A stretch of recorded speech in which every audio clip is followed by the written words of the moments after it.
আমি সাহারানপুরে নামবো, আমার মাসি সেখানে আমার জন্য অপেক্ষা করছে।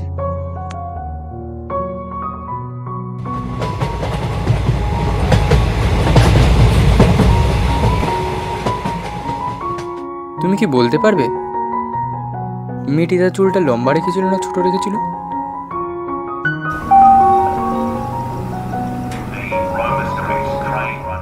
সব গল্প শেষ হয় না, সেটা বাস্তবিক জীবনের গল্পই হোক কিংবা কাল্পনিক গল্প।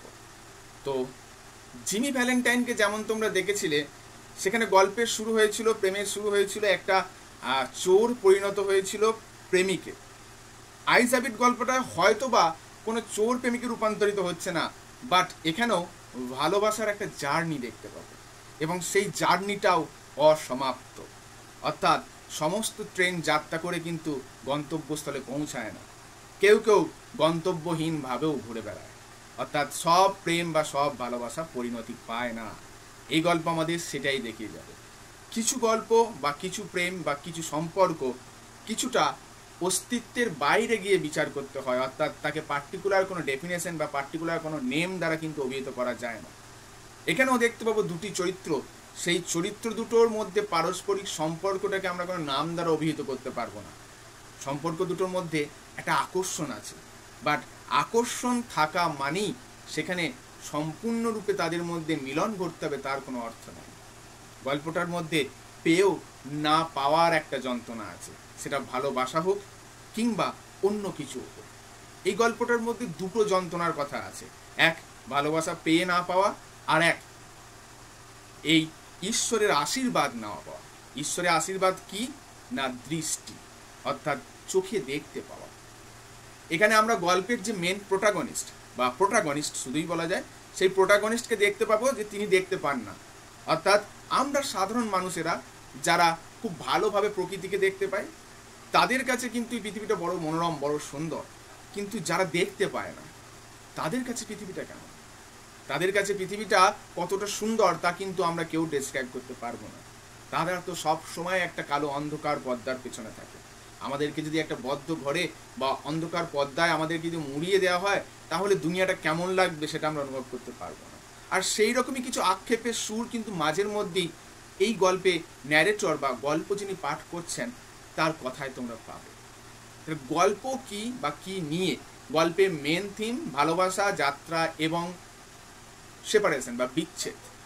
এই তিনটে জিনিস তো আমরা বুঝলাম, কিন্তু গল্পের লেখক সম্বন্ধে একটু আমরা আগে জেনে নিই। গল্পের লেখক কে না? Ruskin bond. রাস্কিন বন্ডকে কম বেশি আমরা সকলেই চিনি। মানে তিনি বাবা মার যত্নে বা বাবা মার আদরে বেড়ে ওঠেননি, বাবা মার থেকে বিচ্ছিন্ন অবস্থায় ভারতবর্ষে বেড়ে উঠেছিলেন। ভারতবর্ষে কোথায়? মুসৌরিতে। মুসৌরি ওয়ান্ডারফুল প্লেস বলতে পারো, মানে একটা খুব সুন্দর জায়গা। এমনিতেই পাহাড় মানে তার একটা আলাদা সৌন্দর্য থাকে, পাহাড়ের প্রকৃতি একটা আলাদা রূপ ধারণ করে আমাদের সামনে আসে। এই গল্পে সেই পাহাড়ের সুন্দর রূপের দু একটা বর্ণনা আমরা অবশ্যই পাবো। তাহলে সেই মুসৌরিতে ছোটবেলা থেকে প্রকৃতির মাঝে মানুষ হয়েছেন, শৈশবকালটা কেটেছে তার মুসৌরিতে। পরবর্তীতে তিনি যখন ইংল্যান্ডে যাচ্ছেন, সেই ইংল্যান্ডে গিয়ে তিনি তার পড়াশোনার জন্য থাকছেন, বাট খুব বেশি দিন কিন্তু কাটাতে পারেন নাই। ইংল্যান্ডের কলকারখানা তাকে আবদ্ধ করতে পারে নাই, তো তিনি আবার মুসৌরিতে ফিরে এসেছিলেন, এবং ফিরে এসেছিলেন না, ফিরে আছেন। অর্থাৎ রাস্কিন বন্ডের জন্ম 1934 এবং তিনি এখনও বেঁচে আছেন। 90 বছর তার বয়স। এখনো পর্যন্ত তিনি সোশ্যাল মিডিয়াতে অ্যাক্টিভ, মানে তিনি হয়তো ডাইরেক্টলি চালান না, তার পেজ রয়েছে এবং সেই পেজে তিনি মাঝে মধ্যে একটা দুটো ভিডিও আপলোড করেন বা লাইভ করে থাকেন। যদি তোমরা পারো সোশ্যাল মিডিয়ায় একবার রাস্কিন বন্ড বলে খুঁজে দেখবে, ওনার ফেসবুক পেজ রয়েছে বা ইনস্টা পেজ রয়েছে, তো সেইগুলোতে রাস্কিন বন্ড মাঝে মধ্যে ভিডিও দেন। এই রাস্কিন বন্ড অসাধারণ লেখনীর জন্য বিখ্যাত। তার লেখনীর মধ্যে কোনো বিশেষ মার প্যাচ নাই, একেবারে সহজ সরল, ঠিক প্রকৃতির মতোই সাদাসিধে তার লেখাগুলো। পাহাড়ের সুন্দর পরিবেশে বড় হয়ে উঠেছিলেন, তো তাই ছোট থেকেই তার মনটা অনেক সহজ সরল সাদাসিধে হয়। পাহাড়ি মানুষেরা অনেক সাদাসিধে হয় এবং অনেক বেশি হেল্পফুল হয়। যদি কখনো পাহাড়ে যাও তোমরা এটা এক্সপিরিয়েন্স করতে পারবে। রাস্কিন বন্ডের মধ্যেও এই নেচারটা ছিল, তাই তার লেখাগুলোও বড্ড সহজ সরল সাদাসিধে, মানুষজন খুব সহজে বুঝতে পারে।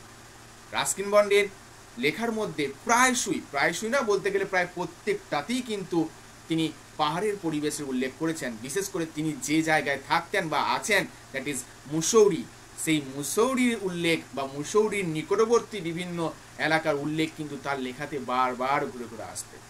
আমাদের গল্প মুসৌরি এবং তৎসংলগ্ন কয়েকটা পাহাড়ি এলাকার নাম কিন্তু আপনারা পাবেন, যেগুলোতে তিনি নিজে এক্সপিরিয়েন্স করেছেন ওই জায়গাগুলোকে। ওকে, তো এই গল্পতেও রাস্কিন বন্ডের বাস্তব জীবনের কাটানো কয়েকটা অংশের চিত্র আমরা দেখতে পাবো, অর্থাৎ জায়গার চিত্র।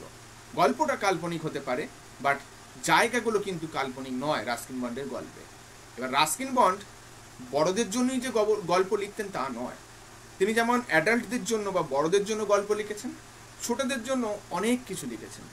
বেসিক্যালি সত্য কথা বলতে রাস্কিন বন্ড নিজেকে কিন্তু বেশি শিশু সাহিত্যিক হিসেবে পরিচয় দিতে পছন্দ করেন, রাদার বড়দের লেখক হিসেবে।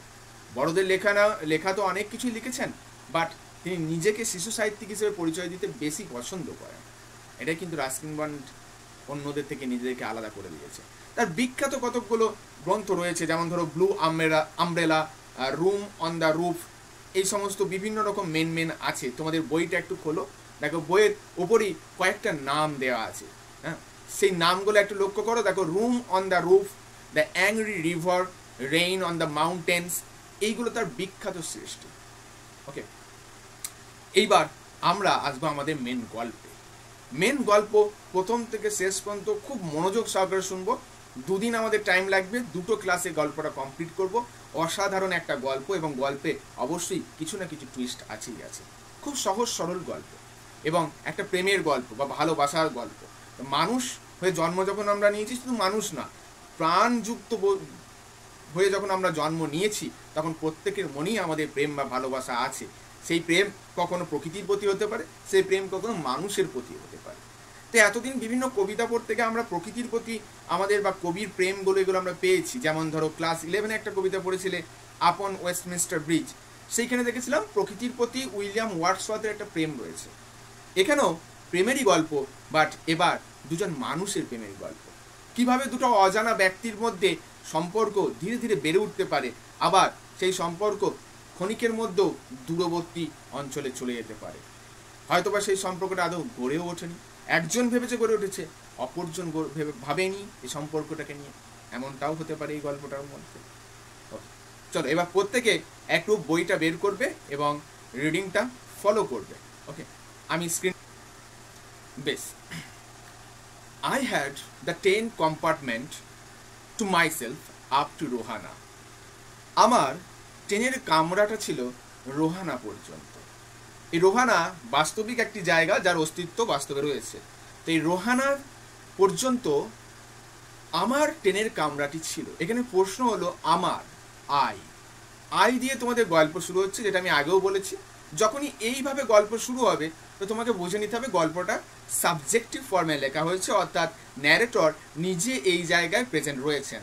তাহলে গল্পের বক্তা আমাদের গল্প বলছেন, যে গল্পে তিনি নিজেই উপস্থিত।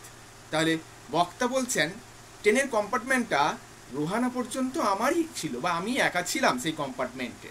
বেশ, এরপর কি বলা হচ্ছে, then a girl got in, তারপর একটা মেয়ে ওই কামরায় উঠল।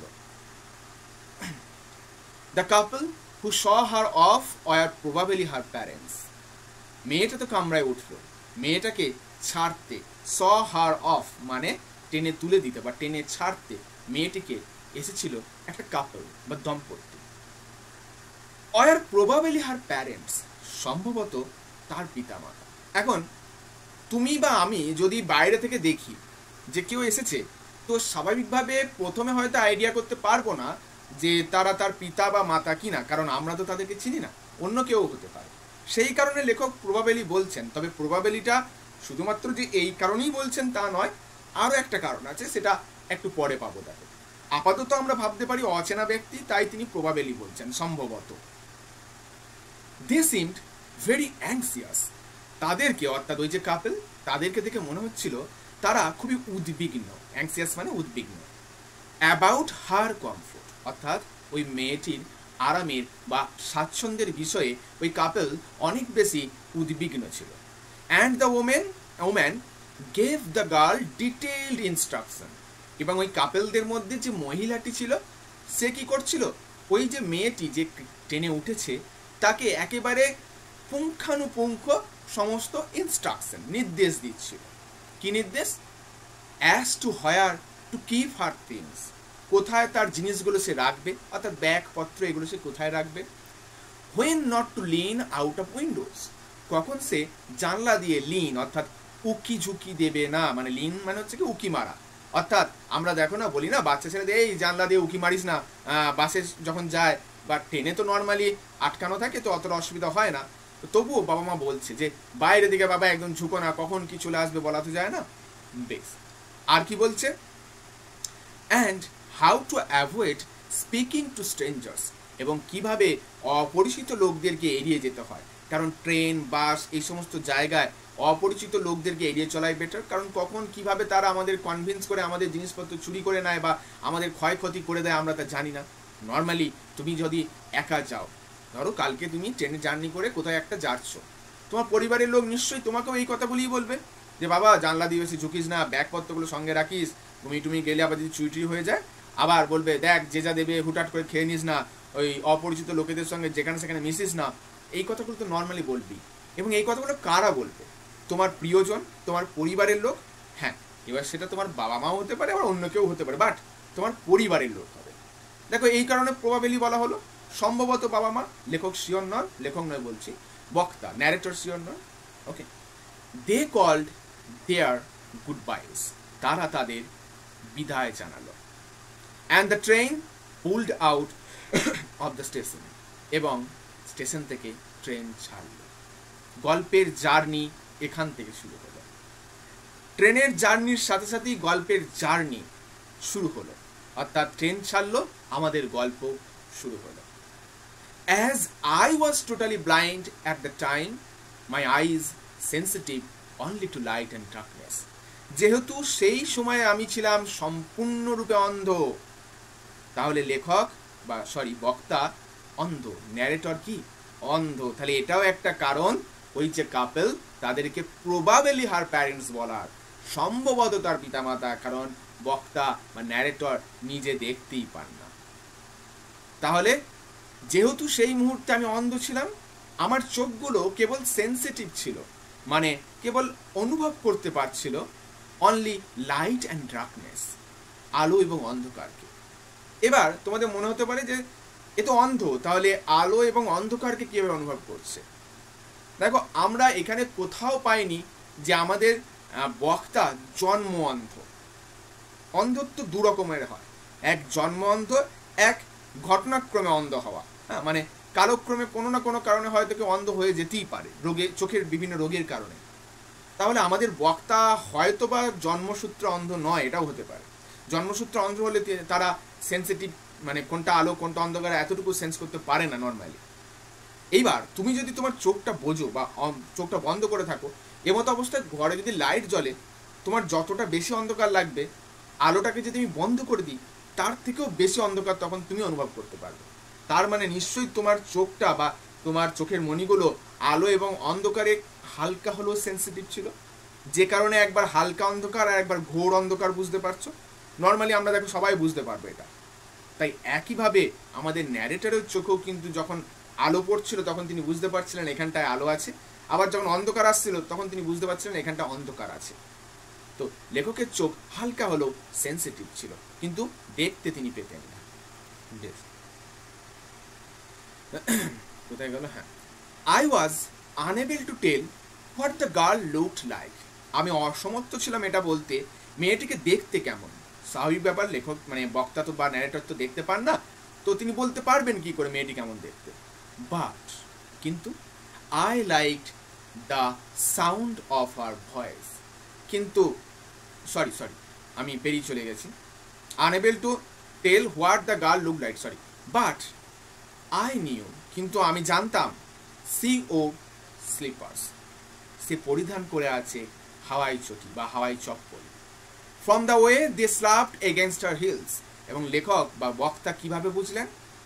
কারণ যেভাবে ওই জুতোগুলো বারবার তার গোড়ালিতে চাপড় মারছিল, সেই চাপড় মারার শব্দতে আমি বুঝতে পারছিলাম এটা হাওয়াই চটি। মানে হাওয়াই চটি দেখবে আমাদের যখন চলাফেরা করি কি হয় না, গোড়ালিতে চাপড় মারে। আচ্ছা, হাওয়াই চটি পড়লে আবার অন্য কেউ তো মনে হতে পারে, তাই না? আমাদের কার কথা মনে হয় গো? বেশ, it would take me some time to discover something about her looks. Narrator বলছে আমার একটু সময় লাগবে কিসে, to discover something about her looks, অর্থাৎ ওই মেয়েটি দেখতে কেমন সেটা আবিষ্কার করতে। ভারী অদ্ভুত বিষয় না? ন্যারেটর তো অন্ধ, তিনি কিভাবে আবিষ্কার করবেন? দেখো, মানুষের অবয়ব বা আকৃতি সবসময় তাকে দেখে আবিষ্কার করতে হয় তার অর্থ নেই। কখনো কখনো কিছু কিছু ক্যারেক্টারকে আমরা ইমাজিন করে নিই, নিজের মন মতো গড়ে নিই। কীভাবে গড়ি? আমি তোমার সাথে কথোপকথন করছি, আমি তোমাকে দেখিনি কোনোদিন, কিন্তু তোমার সাথে আমার কথা হয়, আমি তোমার কণ্ঠস্বর শুনেছি, আমি তোমার শব্দের ব্যবহার শুনেছি, আমি তোমার আচার আচরণটা কিন্তু আইডিয়া করতে পারবো। আর মানুষ অনেক সময় আচার আচরণ, কথা বলার ধরন, এই সমস্ত কিছুকে আইডিয়া করে মনের মধ্যে কিন্তু একটা অবয়ব গড়ে নেয়। আজ থেকে যদি আমরা ধরো বছর 20 আগে যদি ফিরে যাই, ঠিক আছে, বা তারও একটু বেশি সময় আগে, বছর 25 আগে যদি ফিরে যায়, সেই সময় তো মোবাইলের এত ব্যবহার ছিল না, তাই না? সেই সময় প্রেমিক প্রেমিকারা কি করতো? চিঠি লেখালেখি করতো। এমন অনেক সম্পর্ক দেখা গেছে যেখানে তাদের সাক্ষাৎই হয়নি, হয়তো বিয়ে ঠিক হয়ে গেছে তাদের মধ্যে, তারা একে অপরকে চেনেই না, কিন্তু তাদের মধ্যে একটু কথোপকথন হয়েছে। হ্যাঁ, কখনো চিঠি বিনিময়ের মাধ্যমে কথোপকথন হয়েছে। এই চিঠি বিনিময়ের মাধ্যমে দেখো তারা কিন্তু গলাটাও শুনছে না, ওই চিঠিতে কথা বলার ধরন দেখে কিন্তু সে ইমাজিন করে নেয় যে আমার উঠবে ওয়াইফ বা উঠবে হাজব্যান্ড হয়তো এরকম হতে চলেছে, বা আমার প্রেমিক বা আমার প্রেমিকা হয়তো বা এরকম। আমরা মানুষেরা মনের মধ্যে আকার আয়তন গড়ে তুলতে কিন্তু বড্ড ভালোবাসি। অনেক সময় আমরা হয়তো বা ভুল প্রমাণিত হই, বাট কখনো কখনো ভুল প্রমাণিত হতেও আমরা রাজি হই, এবং সেই সময় আমাদেরকে কি বলা হয় সেটা আরেকটু পরে পাবো। অর্থাৎ মানুষ প্রেমে পড়লে বা ভালোবাসায় পড়লে যেন কিছুটা অন্ধ হয়ে যায়, সত্যকেও যেন মানতে চায় না যেটা মিথ্যা বলে, অর্থাৎ যা কিছু হচ্ছে সব মিথ্যা এটাও মানতে চায় না। বেশ, এরপরে আসি। তাহলে আমার একটা সময় লাগবে, লেখক বলছেন বা ন্যারেটর বলছেন আমার একটা সময় লাগবে মেয়েটির মুখমণ্ডল বা মুখশ্রী বা সে দেখতে কেমন সেটা আবিষ্কার করতে। বেশ, and perhaps I never would. আবার লেখক কিন্তু বা ন্যারেটর কিন্তু পরের লাইনে অন্য আর একটা কথা বলছেন সম্ভবত হয়তো আমি পারবো না। কেন পারবেন না? কেন? তিনিই তো বললেন আমার একটা সময় লাগবে, না পারতেও পারেন। এখন তুমি ভেবে দেখো, ওই মেয়েটি যদি লেখকের সঙ্গে কথাই না বলে, ন্যারেটরের সঙ্গে যদি কথা নাই বলে, তাহলে ন্যারেটর কিভাবে আইডিয়া করবে? দেখো, সবাই তো আর প্রাণ খুলে বা মন খুলে সকলের সঙ্গে কনভার্স করতে পারে না, কারণ সবাই একেবারে ওপেন মাইন্ডেড হয়ে থাকে না, কেউ কেউ একটু চুপচাপ থাকতে ভালোবাসে। এখন ন্যারেটর গিয়ে মেয়েটির সঙ্গে কথা বলার চেষ্টা করলো, দেখা গেলো মেয়েটা কথাই বললো না, তাহলে তো ন্যারেটরের কিছু করার নেই। আমরা যদি কথাটাই নাই শুনতে পাই, তাহলে তিনি কিভাবে আইডিয়া করবেন? সেই জন্য তিনি বলেও দিলেন হয়তো বা আমি আবিষ্কার করতে নাও পারতে পারি মেয়েটি দেখতে কেমন।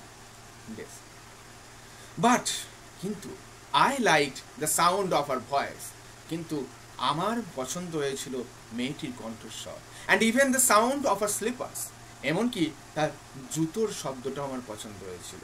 What a romantic fool. দেখো দেখি, মেয়েটি প্রবেশ করলো, সঙ্গে সঙ্গেই তার পছন্দ হয়ে গেল মেয়েটার গলার কণ্ঠস্বর।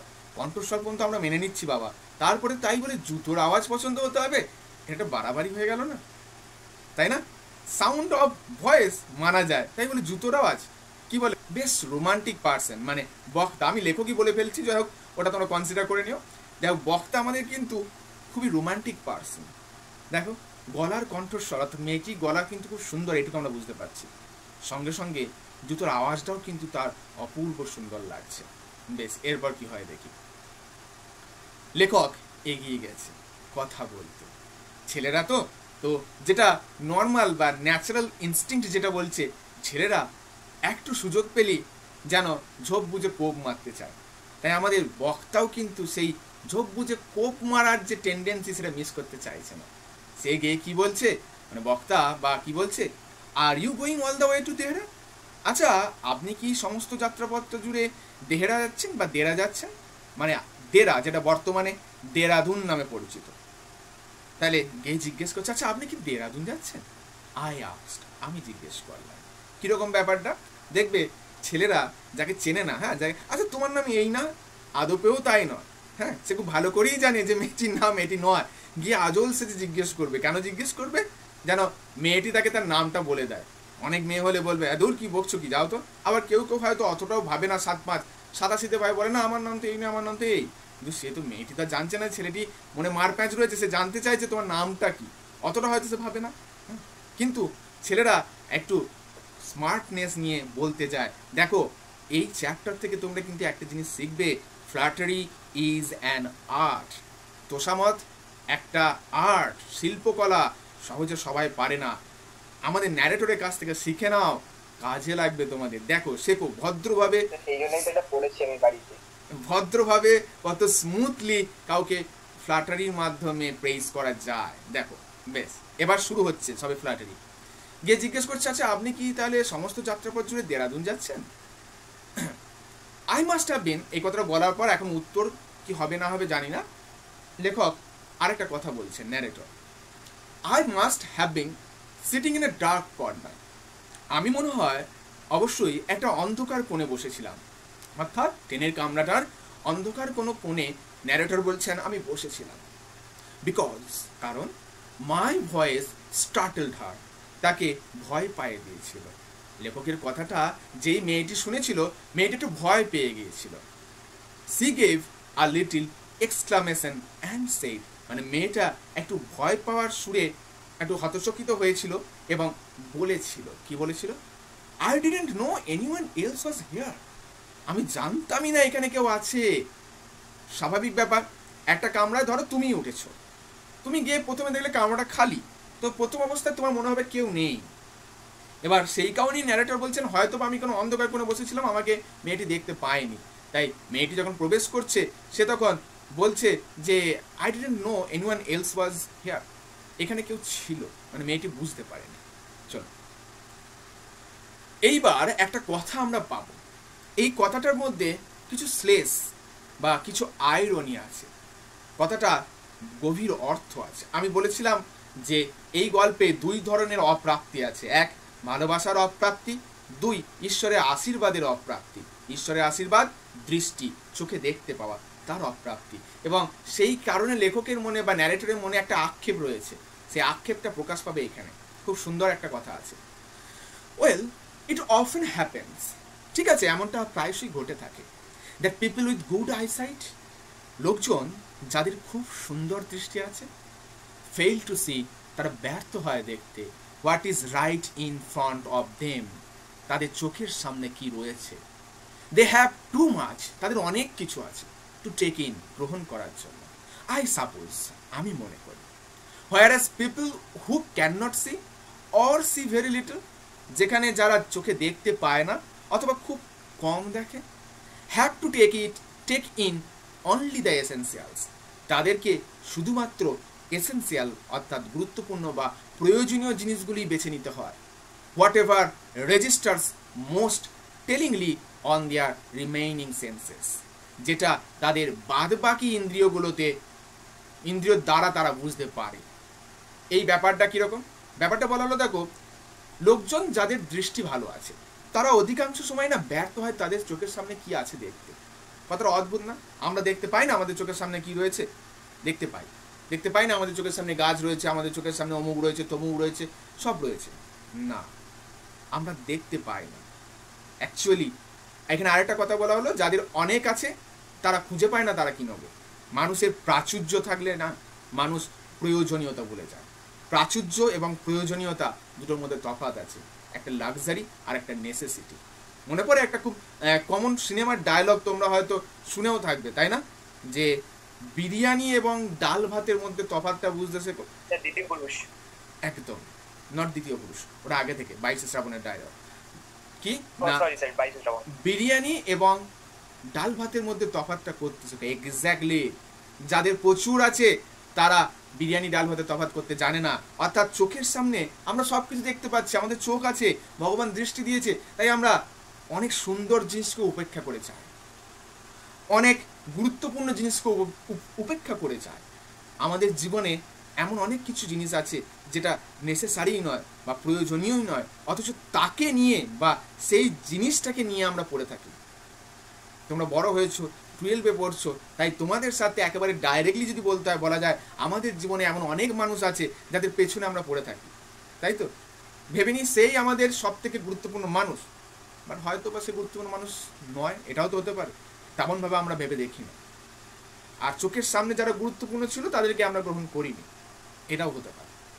যেমন ধরো তোমাকে যদি একটা ফাঁকা বাসে তুলে দেওয়া হয়, দেখবে ফাঁকা বাসে, গোটা বাসে প্রচুর সিট, তখন সেই মুহূর্তে তুমি বাছাবাছি করতে লাগবে, এই সিটটা বসবে, বসলে না বসে আরাম পাচ্ছি না, অন্য সিটে যায়, এই সিটটা মনে হচ্ছে না এইদিকে জানলাটা রোদ হবে, অন্য আর একটা যায়, এখানে জানলার হাতটা ঠিকঠাক রাখতে পারছি না, নানান রকম তোমার অসুবিধা তখন হবে, কারণ তোমার চোখের সামনে এখন অনেকগুলো সিট ফাঁকা আছে। তো এখন তোমাকে একটা ভিড় বাসে তুলে দেওয়া হয়েছে, তুমি যাবে মোটামুটি ঘন্টা 3 কি ঘন্টা 4 পর, সিট পাওনি। সেই মুহূর্তে তুমি সামনে শুনলে একটা সিটে 3 জন বসেছিল, সেখান থেকে একজন একটা নামলে একটুখানি ফাঁকা হবে, তুমি সেইখানেই ঝুলতে ঝুলতে হলেও বসবে। তখন আর তুমি বাছাই করবে না যে রোদ আসবে নাকি আমি ঠিক করে বসতে পারছি না নাকি হাত রাখতে পারবো না, বিচার তুমি করবে না, কারণ তোমার কাছে তখন প্রাচুর্য নাই, তোমার কাছে তখন অপশন নাই, তোমার চোখের সামনে যেটা আছে সেটাই তোমাকে নিতে হবে, দ্যাট ইজ নেসেসিটি। অন্ধ মানুষ যারা দেখতে পায় না, তাদের বাকি ইন্দ্রিয়গুলো যেগুলো তাদেরকে বোঝায় বা তাদের বাকি ইন্দ্রিয়গুলো যেগুলো তাদেরকে দেখায় জানায়, সেটাই তারা গ্রহণ করে, তারা ছাড়ে না। তুমি সিঁড়ি দিয়ে উঠে যাওয়ার সময় বা নামার সময় অচেনা কোনো জায়গায় সিঁড়ি গুনবে না, কারণ ওটা তোমার নেসেসিটি নয়, কিন্তু অন্ধ মানুষ গুনবে, কারণ তাকে উঠে আবার নামতে হবে, সেটা তার নেসেসিটি, সেটা তার প্রয়োজনীয়তা। তাহলে এইখানটার মধ্যে একটা আইরনি ছিল। লেখক বা ন্যারেটর যেন যারা চোখে দেখতে পায় তাদেরকে একটু বিদ্রুপ করে দিলেন, একটু মক করে দিলেন, বললেন ওদের সব আছে, তাই হারানোর যন্ত্রণা কি ওরা বোঝে না। এক্স্যাক্টলি তাই, যার সব থেকে সে কোনোদিন হারানোর যন্ত্রণা বোঝে না, যে হারিয়েছে সে যন্ত্রণা বোঝে, তাই তারা ভয় পায়। দেখবে ন্যারেটর ভয় পাচ্ছে, যে হারিয়েছে তারা ভয় পায় পুনরায় যদি হারায়, বা আবার তারা ভয় পায় কিসের জন্য, যে আমার হারানোর কথাটা অন্যদের কাছে আমাকে হাসির পাত্র করে তুলতে পারে। তারা যখনই কোনো খুশির মুহূর্তের সম্মুখীন হয়, তারা তখন সেই দুঃখের কথাটাকে ভাবে, তারা তখন আরো বেশি করে লোনলি ফিল করে। এই লাইনটাও পাবে, খুব সুন্দর জীবনের উপলব্ধিগুলো কিন্তু আমাদের রাইটার বা রাস্কিন বন্ড কিন্তু এই গল্পে দারুণভাবে তুলে ধরেছে। ওকে, তাহলে প্রথম পেজটা আমাদের পড়া কমপ্লিট। বেশ, আবার আমাদের কি বলছে, I didn't see you either. এবার এই কথাটা বলার পর লেখক একটু কথা ঘোরাচ্ছেন, মানে মাঝখানে একটু নিজেকে যেন হারিয়ে ফেলেছিলেন, আবার ট্রাকে ফিরে আসছেন এবং বলছেন আমিও না আপনাকে ঠিক দেখিনি। আই সেইড, আমি বললাম, but I heard you came in, কিন্তু আমি শুনতে পেলাম আপনি আসছেন। মানে লেখক বা ন্যারেটর একটু যেন বলতে চাইছেন যে তিনি মেয়েটাকে খুব বেশি অ্যাটেনশন দেননি, মানে বোঝাতে চাইছেন যে আমি আপনার সঙ্গে বিশাল অ্যাটেনশন দিয়ে আসছি, এমনটা নয় আর কি। লেখক হয়তো আদপে সত্যি করেই অ্যাটেনশন দিচ্ছেন, বাট বোঝাতে চাইছেন না যে আমি অ্যাটেনশন দিয়েছি। ওকে, বেশ। I wondered if I would be able to prevent her from discovering that I was blind. এবার ন্যারেটর মনে মনে একটা কথা ভাবছে, বলছেন I wonder, আমি ভাবলাম, if I would be able to, আমি সমর্থ হব কিনা, prevent, প্রতিরোধ করতে, her, তাকে, from discovering that I was blind, আমার অন্ধত্ব আবিষ্কার করার থেকে। So what? ন্যারেটর কেন এত কিছু করছেন, কেন এত অঙ্গিভঙ্গি করছেন, তার মেইন পারপোজ বা মেইন উদ্দেশ্য কি, নিজের অন্ধত্বটা ওই মেয়েটির থেকে লুকানো। তার মানে লেখক ন্যারেটর চাইছেন নিজের অন্ধত্বটাকে ঢাকা রাখতে। দেখো এই দুনিয়ায় আমরা প্রত্যেকেই কেউ কিন্তু নিজের উইকনেস দেখাতে চাই না। আমরা যারা দুর্বল তারা একটু ভয়ে ভয়ে থাকি, নিজেদের দুর্বলতাগুলোকে ঢেকে রাখার চেষ্টা করি।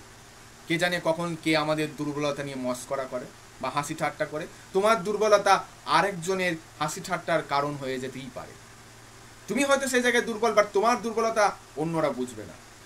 লেখক চেষ্টা করছে যেন এই দুনিয়া থেকে বা এই গোটা পৃথিবীর কাছ থেকে বা এই মেয়েটির কাছ থেকে নিজের অন্ধত্বটাকে লুকিয়ে রাখতে। তাহলে এটাই ছিল আমাদের ন্যারেটরের মেইন পারপোজ বা মেইন উদ্দেশ্য।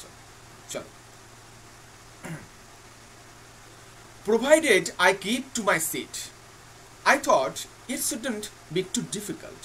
এবার লেখক কি করছেন না, নিজের সিটে গিয়ে বসছেন এবং ন্যারেটর বলছেন যে আমার মনে হয় না এটা খুব একটা শক্ত কাজ ছিল। কেন? তিনি তো অন্ধ, তাহলে তার কাছে তো ব্যাপারটা সত্যি শক্ত হওয়া উচিত। নিজের সিটটা ছেড়ে নিজের সিটে গিয়ে বসা, ততক্ষণে তো মেয়েটি থেকে বুঝে ফেলবে যে অন্ধ। না, তিনি বলতে গেলে এই রুটটায় দেখবে প্রায়শই যাতায়াত করেন, বা এই ট্রেনের সমস্ত কিছু তার জানা, আর বাদ বাকি তার 4টে সেন্স কাজ করে। ওই 4টে সেন্স, যাদের একটা সেন্স কাজ করে না, তাদের বাকি 4টে সেন্স ভীষণভাবে অ্যাক্টিভ হয়ে থাকে, ভীষণভাবে অ্যাক্টিভ। যাদের 5টা ইন্দ্রিয় কাজ করে তাদের থেকেও যাদের একটা ইন্দ্রিয় কাজ করে না তারা অনেক বেশি সক্রিয় হয়, কারণ বাকি 4টে সেন্স প্রচণ্ডভাবে অ্যাক্টিভ হয়, বলতে গেলে প্রো অ্যাক্টিভ হয়ে থাকে। তাহলে লেখক বললেন এটা আমার জন্য শক্ত হবে না, কারণ লেখকের বা ন্যারেটরের আইডিয়া আছে যে সিটটা কোথায় আছে, কতটা হাইটে আছে, তিনি তা জানেন। এইবার মেয়েটির কথা আসছে। এতক্ষণ ন্যারেটর সব মনের মধ্যেই কথাগুলো ভাবলেন। মেয়েটি বলছে, দ্য গার্ল সেইড, মেয়েটি বলল, I am getting of at Saharanpur. তাহলে মেয়েটি কোথায় নামছে? সাহারানপুরে। দেখো, ন্যারেটর প্রশ্ন করেছিল আপনি কি দেরা যাচ্ছেন বা দেহরা যাচ্ছেন, তার উত্তর কিন্তু আমরা তখনও পাইনি। উত্তর এবার এতক্ষণে পেলাম। অ্যাকচুয়ালি মেয়েটা যাচ্ছে কোথায়? সাহারানপুর, নট দেহরা। এগুলো সব এমসিকিউ এর জন্য। আমি এখান থেকে সে আবার ওয়ান লাইনার করিয়ে দেবো, চিন্তা নাই, তাই এখন বিশেষভাবে দাগাতে বলছি না।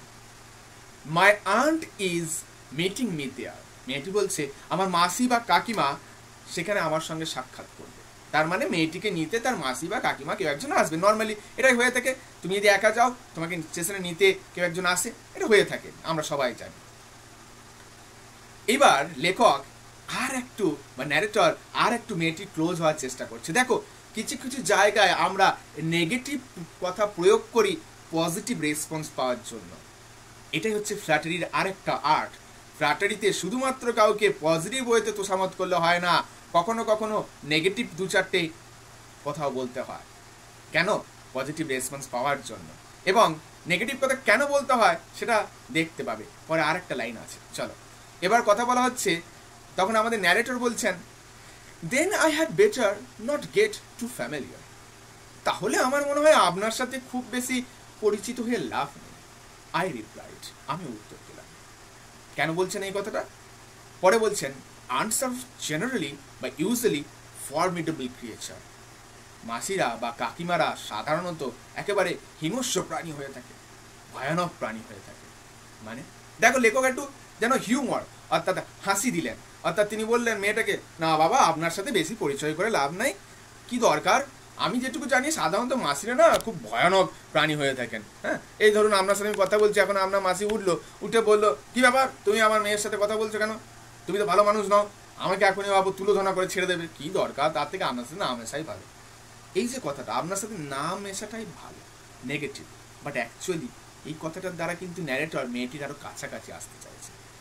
হ্যাঁ, তার মানে মেয়েটি নিশ্চয়ই এই কথাটা শুনে লেখককে বলবে, আরে না না সেরকম ভাবার কিছু নাই, আপনি কথা বলতে পারেন, এটা নিশ্চয়ই বলবে। লেখক জানে কোথায় কোন শব্দ প্রয়োগ করতে হয়। So just learn how to Flutter and girl, Flutter a girl. ঠিক আছে, বেশ। এবার মেয়েটি তখন মুখ খুলছে। এতক্ষণ তো লেখক কথা বলছিল বা ন্যারেটর কথা বলছিল, এবার মেয়েটি প্রথমবারের জন্য জিজ্ঞেস করছে, দেখো ওষুধে কাজ করে গেছে, বলেছিল তাহলে আপনার সাথে বেশি কথা না বলাই ভালো। তখন মেয়েটা মনে হয়েছে, না না এই মানুষটা তাহলে ভালোই, শুধুমাত্র ফ্লাটারি করতে আমার সঙ্গে আসে না, এই আমার সাথে একটু গল্প টল্প করবে, ভালো মানুষ, গল্প করাই যায়, ওষুধে কাজ হয়েছে। মেয়েটা তখন নিজেই জিজ্ঞেস করছে, where are you going, she asked. আচ্ছা আপনি কোথায় যাচ্ছেন, মেয়েটি জিজ্ঞেস করলেন। লেখক সঙ্গে সঙ্গে উত্তর দিচ্ছে, কি উত্তর দিচ্ছে দেখো, to Dehra and then to Mussoorie. তাহলে প্রথমে আমি যাব দেরা বা দেরাদুন, সেখান থেকে মুসৌরি। মানে সামহাও আমাদের লেখক মুসৌরি যখন যাবেন, মুসৌরি ডাইরেক্ট যাওয়ার তেমন কোনো ব্যবস্থা নেই, তাকে দেরাদুনে গিয়ে হয়তো বা আবার ট্রেন চেঞ্জ করতে হবে, বা তিনি কোনো লোকাল ট্রান্সপোর্টও নিতে পারেন, সেটা আমরা জানি না, বাট দেরাদুনে ওনাকে নামতে হবে। তাহলে আলটিমেটলি যদি জিজ্ঞেস করা হয় লেখকের গন্তব্যস্থল কোথায় বা ন্যারেটরের গন্তব্যস্থল কোথায়, দ্যাট ইজ মুসৌরি। তাহলে পেলাম মুসৌরির নাম। আমি বলেছিলাম রাস্কিন বন্ডের গল্পে উনি যে জায়গায় থাকেন সেগুলোর নাম দু একটা থাকবেই থাকবে। এবার এই কথাটা শোনা মাত্রই মেয়েটা একটা এক্সক্লামেশন দিচ্ছে বা একটা মন্তব্য করছে। মেয়েটা কি মন্তব্য করছে বেশ দেখো, মেয়েটা বলছে, ও হাউ লাকি ইউ আর। মেয়েটা সঙ্গে সঙ্গে বলছে, ওহ আপনি কতই না সৌভাগ্যবান, I wish I were going to Mussoorie. আমিও চাই আমিও যদি মুসৌরি যেতে পারতাম। তার মানে মেয়েটা কিন্তু একটু স্মৃতি রোমন্থন করে ফেলছে, একটু হারিয়ে যাচ্ছে, আবেগের মধ্যে নিজেকে হারিয়ে ফেলছে এবং আবেগের মধ্যে নিজেকে হারিয়ে বলছে, ইস আমিও যদি মুসৌরি যেতে পারতাম কতই না ভালো হতো। I love the hills. আমি পাহাড় ভালোবাসি, স্পেশালি ইন অক্টোবর, বিশেষ করে অক্টোবর মাসে। So this is enough for flattery, তাই তো? তাহলে ন্যারেটর কিন্তু ডিসকভার করে ফেললেন মেয়েটা কি পছন্দ করে। তাহলে একজন ছেলে যখনই একজন মেয়ের পছন্দ জেনে যাবে, সে বেশি করে দেখবে সেই পছন্দগুলোকে নিয়ে কথা বলবে, হ্যাঁ, তাতে সে সেই পছন্দটার বিষয়ে জানুক বা না জানুক, সে নিজেকে অভিজ্ঞ করা, অভিজ্ঞ দেখানোর অন্তত চেষ্টাটা করবে। আমাদের ন্যারেটরও তার ব্যতিক্রম হবে না। মেয়েটি যখনই বললো আমি পাহাড় ভালোবাসি, বিশেষ করে অক্টোবর মাসে, লেখক বা ন্যারেটর সে সুযোগ হাত ছাড়া করলেন না, সঙ্গে সঙ্গে কি হচ্ছে দেখো, ইয়েস, হ্যাঁ, this is the best time, হ্যাঁ এটাই তো সব থেকে ভালো সময়, মানে অক্টোবর মাসটাই মুসৌরি ভিজিট করার সব থেকে ভালো সময়। আই সেড, আমি বললাম, কলিং অন মাই মেমোরিজ, আমার স্মৃতির ওপর ভর করে বা স্মৃতি রোমন্থন করে। লেখক তো দেখতে পান না, ন্যারেটর তো দেখতে পান না, তাহলে যেটুকু তিনি কানে শুনেছেন সেটুকুর উপর ভিত্তি করে তিনি বলছেন, কি বলছেন? The hills are covered with wild dahlias, পাহাড়গুলো ঢাকা থাকে বন্য ডালিয়া ফুলে, অর্থাৎ অক্টোবর মাসে মুসৌরি কিন্তু বন্য ডালিয়া ফুলে ঢাকা থাকে। দ্য সান ইজ ডিলিশিয়াস, সূর্য এই সময় অত্যন্ত মনোরম থাকে, মানে সূর্যের আলোটা অনেক বেশি স্নিগ্ধ থাকে। এখনকার মতো এই চরম দাবদাহের মধ্যে যদি সূর্যের আলো হয় সেটা আমাদের পছন্দ হবে না, স্নিগ্ধ আলোটাই তো আমাদের পছন্দ হবে। Just imagine the atmosphere. And at the night, এবং রাত্রিবেলায়, you can see it in front of a log fire, আপনি একটা লগ ফায়ার অর্থাৎ কাঠ দিয়ে আগুন যেটা চালানো হয় সেই লগ ফায়ারের কাছে বসতে পারবেন, হালকা হালকা ঠান্ডায় আগুনটাকে অনুভব করতে পারবেন। And drink a little brandy, এবং সেই সময় আপনি একটু হালকা ব্রান্ডি হচ্ছে মদের একটা ব্র্যান্ড বলা যায়, বা একটা কোম্পানি নামে ধরন বলা যায়। তো সেই ব্রান্ডি পান করতে করতে, বেসিক্যালি ব্রান্ডি হচ্ছে গিয়ে বিভিন্ন ফলের রস, ঠিক আছে? তো সেই ব্রান্ডি পান করতে করতে উপভোগ করতে পারেন নেচারকে। Most of the tourist have gone, এই সময় অধিকাংশ টুরিস্ট অর্থাৎ পর্যটকরা কিন্তু চলে যায়। And the roads are quiet, এবং এই সময় রাস্তাগুলো বড় শান্ত থাকে। অ্যান্ড অলমোস্ট ডেজার্টেড, এবং বলতে গেলে প্রায় শূন্য থাকে। ইয়েস, হ্যাঁ, October is the best time, হ্যাঁ অক্টোবরই হলো সব থেকে ভালো সময়। তার মানে ন্যারেটর ডিসক্রাইব করে দিলেন কেন October is the best time. দেখো, ন্যারেটর সামহাও যখনই মেয়েটা বলেছে যে অক্টোবর মাসে মুসৌরি ভালো জায়গা, ন্যারেটর কিন্তু ফিল করে ফেলেছে দ্য গার্ল লাইক লোনলিনেস, একাকিত্ব পছন্দ করে। কারণ অক্টোবর মাসে টুরিস্ট থাকে না, দেখো যে সময় টুরিস্ট থাকে না সেই অঞ্চলটা কিন্তু সেই সময় অনেক ফাঁকা থাকে। দেখো, দুটো জিনিসের তফাৎ আছে, there is a group tourist, another group traveller, দুজনের মধ্যে তফাৎ আছে। টুরিস্ট তারা যারা ওই পিক সিজনগুলোতে ভিজিট করতে যায়, পিক সিজনগুলোতে দেখতে যায় যেখানে কি আছে না আছে, এবং ওই দু চারটে গাড়ি করে শুধু ভোঁত করে এদিক ওদিক ঘুরে আসে, এসে ক্লান্ত হয়ে হোটেলে হাত পা ছড়িয়ে শুয়ে পড়ে। Those are tourist, basically we all are tourist দেখতে গেলে। ট্রাভেলার হলো তারা যারা কোনো সিজন মানে না, পার্টিকুলার পিক সিজনে ওই সময় ওখানে যেতে হবে না, তারা জায়গাটা ডিসকভার করতে চায়, এবং বেশিরভাগ ক্ষেত্রে তারা পছন্দ করে মনোরম সুন্দর শূন্য জায়গাটাকে। কারণটা কি জানো? শূন্য প্রকৃতির মধ্যে প্রকৃতিকে সব থেকে বেশি করে আবিষ্কার করা যায়। না হলে ভর্তি ওই জায়গায় যখন মানুষের কোলাহল থাকবে, তাহলে সে তো শহরের জীবন আর ওই প্রকৃতির জীবন সে একই রকম হয়ে গেল। প্রকৃতিকে তুমি সেখানে নিজের করে পাবে না। প্রকৃতিকে যদি নিজের করে পেতে হয় তাহলে প্রকৃতিকে শূন্য অবস্থায় দেখতে হয়। প্রকৃতির শূন্যতার মধ্যে পূর্ণতা আছে, বাকি আমাদের নেই। প্রকৃতি এমন একটা জায়গা বা জিনিস যার শূন্যতার মধ্যে পূর্ণতা আছে। এই প্রকৃতিকে ফিল করতে গেলে তার শূন্যতায় তার সঙ্গে যেতে হয়। তাই মেয়েটা বলেছিল অক্টোবরে, এবং অক্টোবর মাসে লেখক মনে করে বলছেন যে এই সময় রাস্তাঘাট পুরো ফাঁকা থাকে, টুরিস্টরা চলে যায়, আর এই সময় পাহাড়গুলো বন্য ডালিয়া ফুলে ঢাকা থাকে। আচ্ছা, মুসৌরি সম্বন্ধে কি আমাদের কোনো আইডিয়া আছে? মানে বেশ, এরপরে কি বলছে লেখক? এত কিছু বললেন, ন্যারেটর এত কিছু বললেন, সে সময় মেয়েটির রিয়াকশন কেমন ছিল? সি ওয়াজ সাইলেন্ট, মেয়েটি একেবারে নিশ্চুপ হয়েছিল। আই ওয়ান্ডার্ড, আমি ভাবলাম, if my words had touched her, আমার শব্দগুলো হয়তো ওকে স্পর্শ করে গেছে। মানে মেয়েটি প্রকৃতি ভালোবাসে, তো যখন ন্যারেটর ইলাবোরেটলি ডেসক্রাইব করছে, মেয়েটি হয়তো মনে মনে ইমাজিন করছে মুসৌরিটা, এটাও হতে পারে। অথবা whether she thought me a romantic fool, নাকি সে আমাকে একটা রোমান্টিক ফুল বা প্রেমিক বোকা ভেবেছে, বা বোকা প্রেমিক ভেবেছে।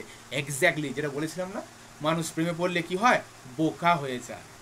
তার ন্যারেটরের মাথায় এতক্ষণে এলো, আচ্ছা আমি তো এত কিছু বকছি, তখন থেকে শুধু বকেই যাচ্ছি, মেয়েটা আমাকে বোকা প্রেমিক ভাবছে না তো যে কি আং বাং বকে যাচ্ছে। আমি তো জাস্ট বলেছিলাম মুশৌরি আমার ভালো লাগে, এত কিছু তো আমি জানতে চাইনি তোমার কাছ থেকে, এত কিছু তো বলার বিশেষ কোনো প্রয়োজনীয়তা ছিল না। তাহলে মেয়েটা কি আমাকে বোকা ভাবছে? তাহলে এইখানে আজকে আমাদের পার্ট শেষ করব। নেক্সট পার্ট থেকে অর্থাৎ then I made a mistake থেকে আবার পরের দিনে শুরু করব।